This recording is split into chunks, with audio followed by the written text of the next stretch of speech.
First డేనే మనశంకర్ వరప్రసాద్ గారు కుమ్మేశారుగా. Megastar కెరీర్లోనే highest gross collections, దిమ్మ తిరిగే కలెక్షన్స్తో బాక్స్ ఆఫీస్ కుమ్ముడు. ఇంతకీ శంకర్ వరప్రసాద్ ఎంత కలెక్ట్ చేశాడా అనుకుంటున్నారా? అయితే ఛానల్ని సబ్స్క్రైబ్ చేయండి.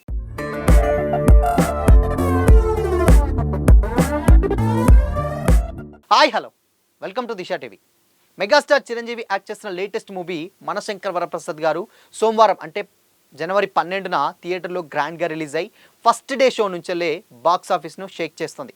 అనిల్ రావిపూడి డైరెక్షన్లో వచ్చినటువంటి ఈ ఫ్యామిలీ ఎంటర్టైనర్కు థియేటర్లో అదిరిపోయే రెస్పాన్స్ వస్తుంది. Chiranjeevi comedy timing, punch dialogues, dance moves ఆడియన్స్ను విపరీతంగా ఆకట్టుకున్నాయి. చాలా రోజుల తర్వాత చిరంజీవిని ఫుల్ లెంత్ ఫ్యామిలీ ఎంటర్టైనర్లో చూపించడంతో మెగా అభిమానులు సంబరాలు చేసుకుంటున్నారు.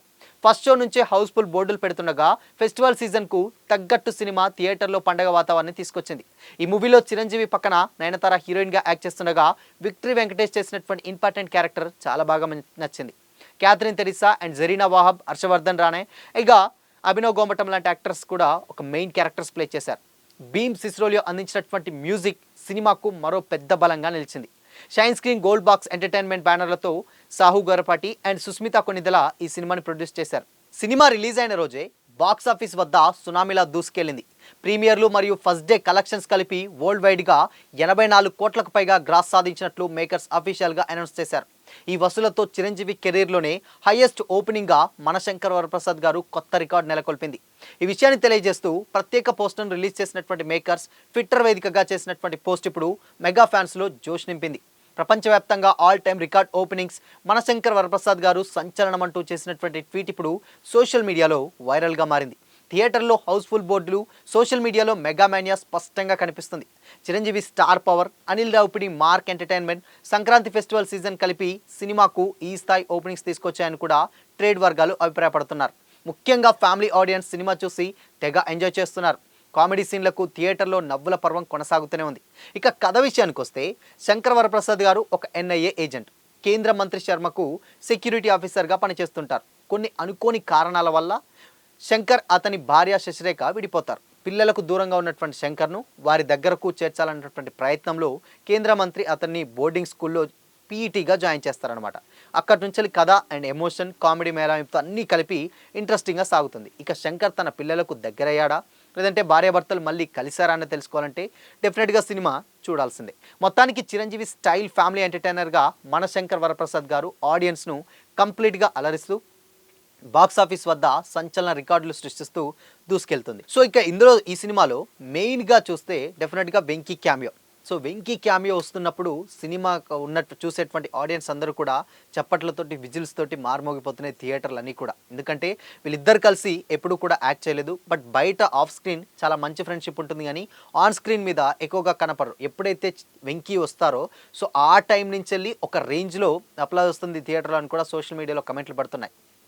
స్టిల్ ఇప్పటి వరకు కూడా అంటే మనం ఎక్స్పెక్ట్ చేసింది చాలా చాలా తక్కువ. ఇన్ కేస్ వెంకీ క్యామియో కొంచెం చిన్నగానే ఉంటుంది అండ్ దాని తర్వాత ఒక పాట, ఒక సాంగ్ ఉంటుంది, కానీ అనుకున్న దానికంటే కొంచెం ఎక్కువగానే వస్తాయి. అండ్ ఇప్పటి వరకు కూడా దాదాపు అంటే రాజాసాబ్కే 112 కోట్లు వరల్డ్ వైడ్గా ఓపెనింగ్స్ ఇస్తే ఒక మనశంకర్ వరప్రసాద్ మాత్రం కేవలం ఒక్కటే రోజులోనే 84 కోట్ల గ్రాస్ను వసూలు చేయడం నిజంగా ఒక సంచలనం అనే చెప్పాలి. స్టిల్ ఇప్పటివరకు ఒక regional film, pan India publicity లేకున్నా కానీ బట్ అది క్రియేట్ చేసినటువంటి vibe and US premieres and దాని తర్వాత తెలంగాణ అండ్ ఉమ్మడి తెలుగు రాష్ట్రాల్లో ఏర్పడినటువంటి బజ్జే ఈ ఓపెనింగ్స్కి కారణమయ్యాయి. దానికి తోడు కూడా సినిమా చాలా పాజిటివ్ టాక్తో ఉండడం అండ్ ఫ్యామిలీ ఆడియన్స్ ఎక్కువగా కనెక్ట్ అవ్వడం. సో ఇవన్నీ బేస్ చేసుకుని సంక్రాంతి బరిలో డెఫినెట్గా రాజాసాబ్ తర్వాత మళ్ళీ శంకర్ వరప్రసాద్ హిట్ బొమ్మగానే నిలబడింది.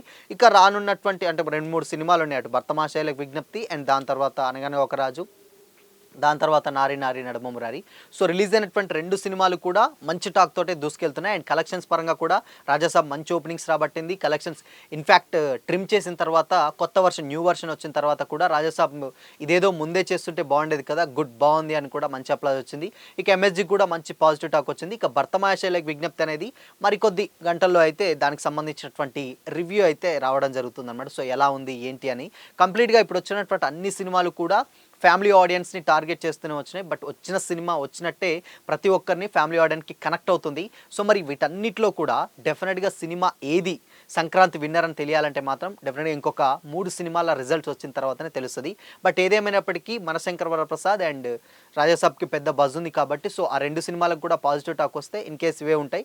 ఏదో అనూహ్య రెస్పాన్స్ వస్తే తప్పితే వేరే వాటికి స్కోప్ అయితే ఉండదు. కానీ బట్ ఏదేమైనప్పటికీ కూడా అటు రాజాసాబ్ ఇటు ఎంఎస్జీ అండ్ దాని తర్వాత భర్తమాషాలకు విజ్ఞప్తి, అనగనగా ఒక రాజు and Nari Nari నడుమంబురాట్ వీళ్ళందరితోటి Telugu film ఇండస్ట్రీలో ఉన్నటువంటి హీరోలందరూ ఒక్కసారిగా వచ్చినట్లయితే ఈ సంక్రాంతి కనిపిస్తుంది.